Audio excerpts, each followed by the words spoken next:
पहले कि हम कबीर की साकी पढ़े कि क्या है कबीर कौन है और क्या है उनकी साखियाँ, क्यों क्या साकी कहते हैं, पहले हम ये समझेंगे।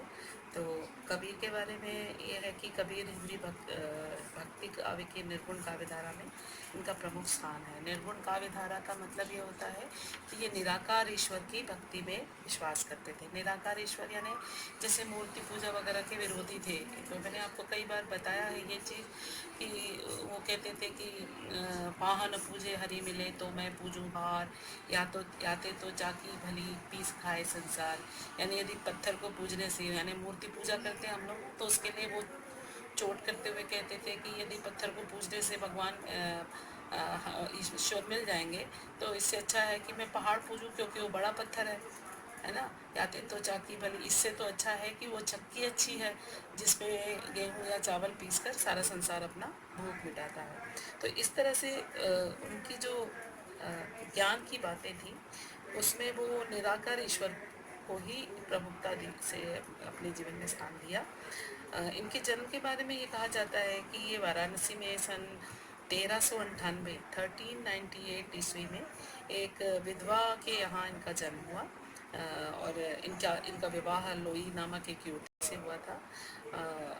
इनके दो बच्चे थे, कमाल और कमाली, दो बच्चे थे इनके, पुत्र और पुत्री थे। और ऐसा कहा जाता है कि इनकी मृत्यु 120 वर्ष की उम्र में सन 1518 ईस्वी में मगहर नामक स्थान पर हुई थी।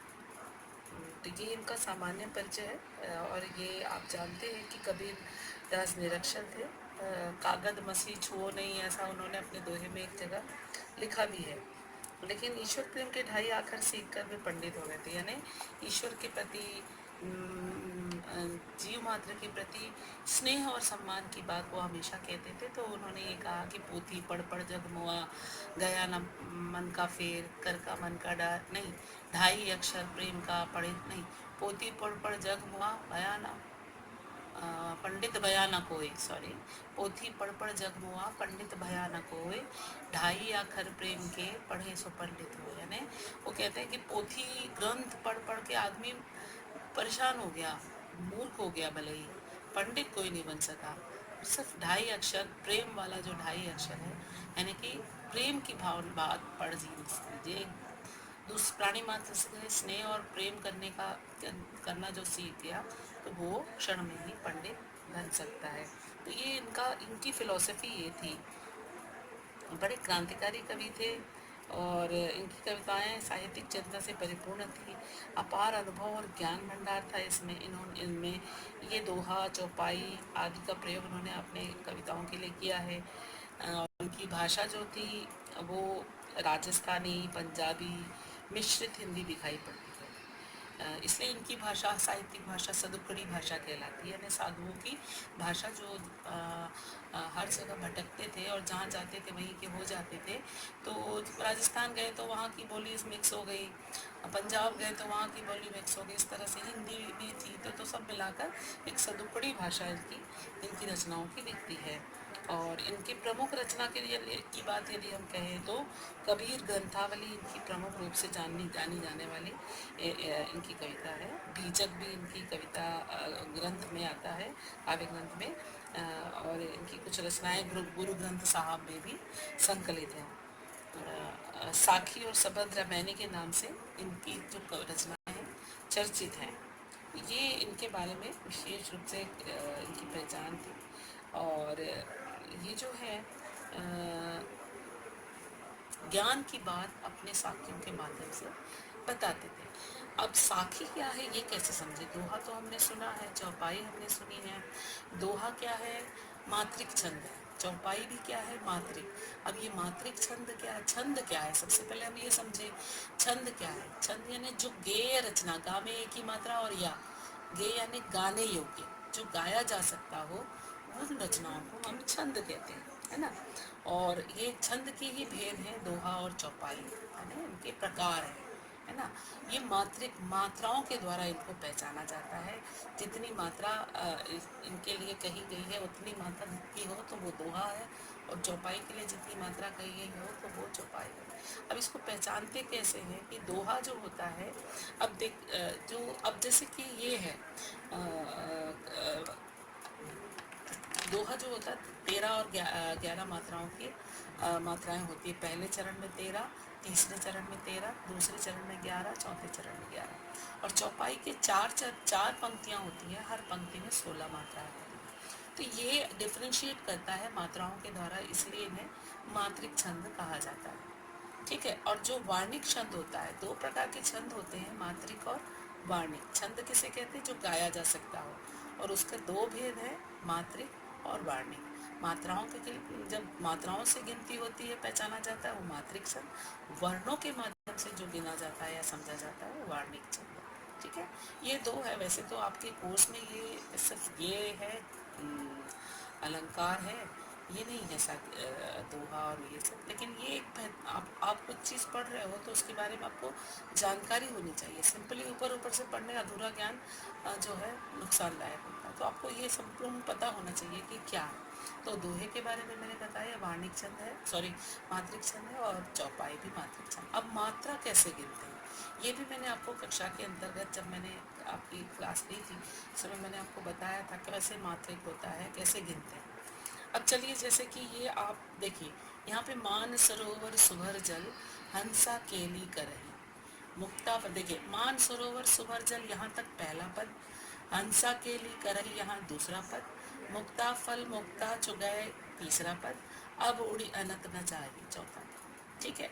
लेकिन इसको क्या है कि ये जो कबीर की साखियाँ हैं, इसको हम कहते हैं साखियाँ, दोहा नहीं कहते, लेकिन होता यह दोहा ही है ना।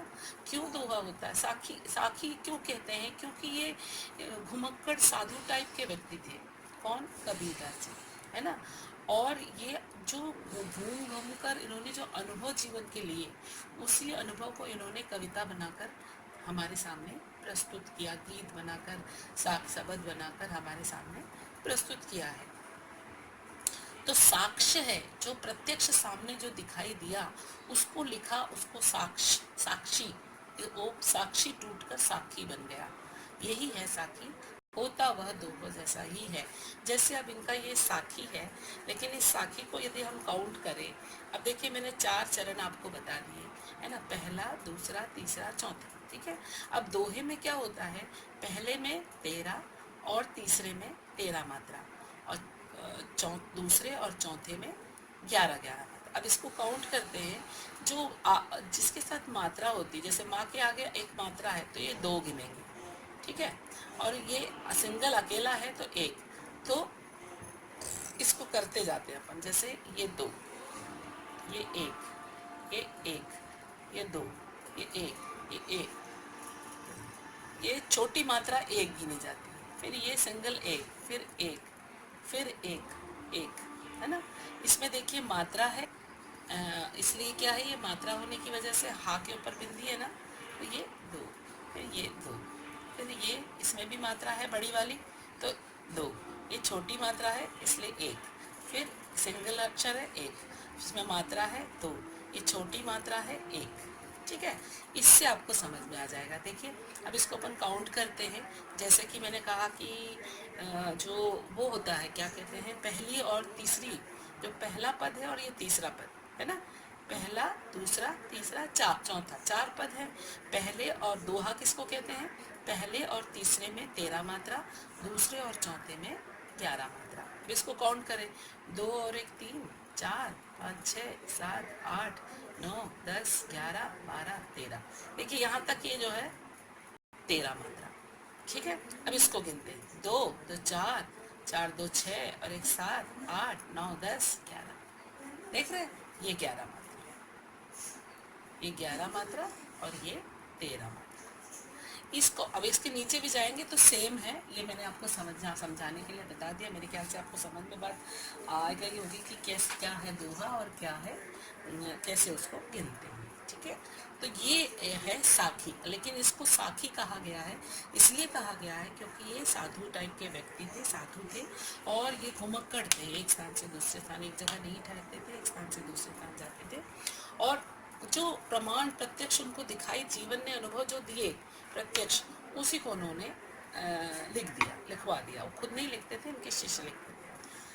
तो इस तरह से वो जो प्रत्यक्ष साक्ष्य सामने था, साक्षी था सामने, इसलिए उसको साखी में वो टूटकर परिवर्तित हो गया।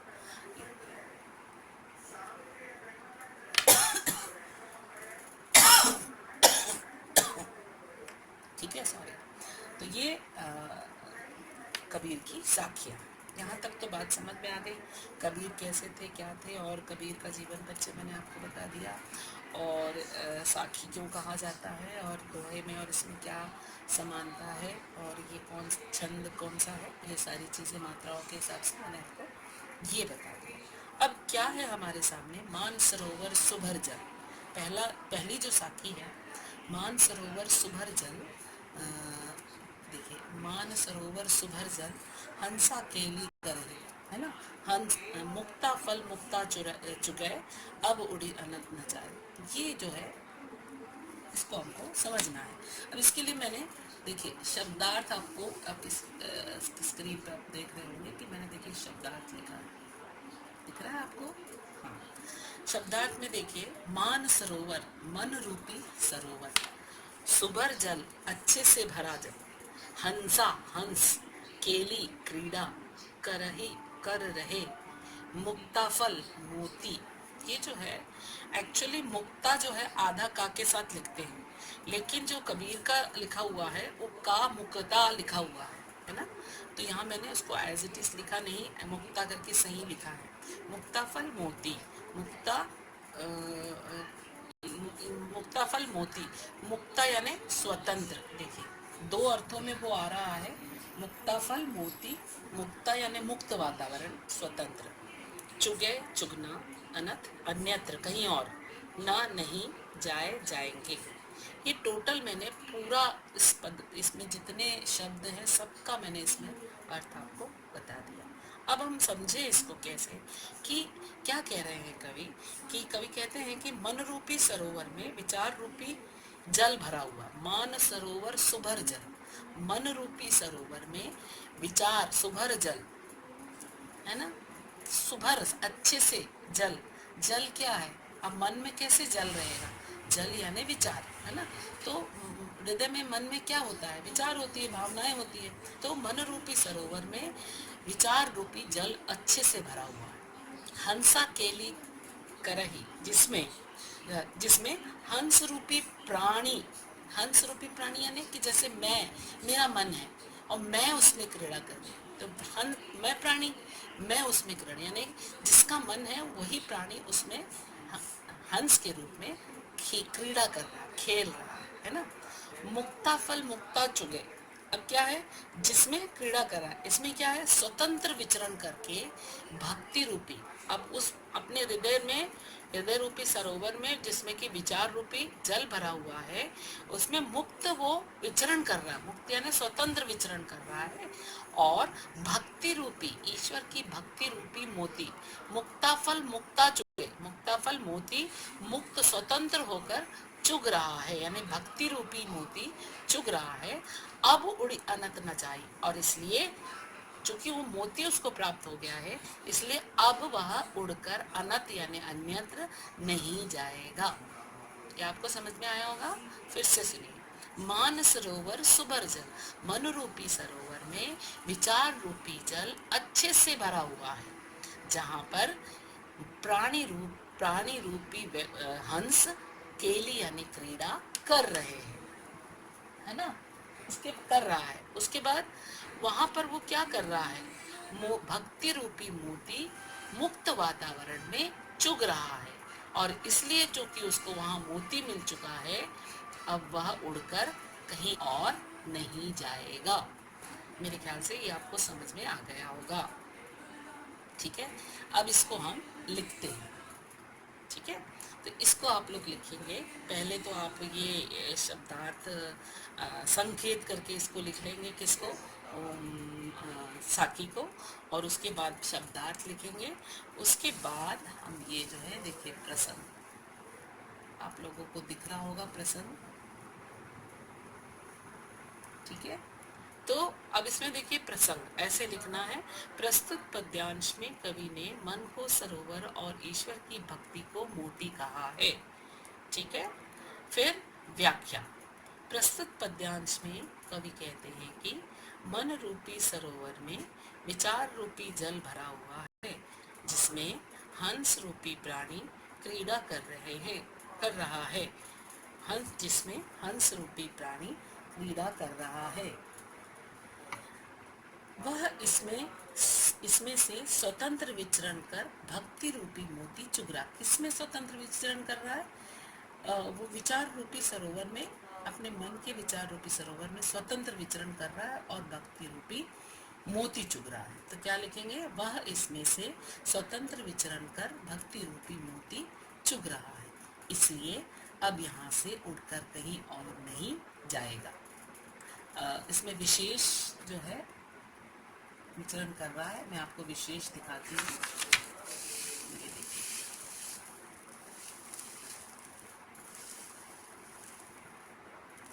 दिख रहा है?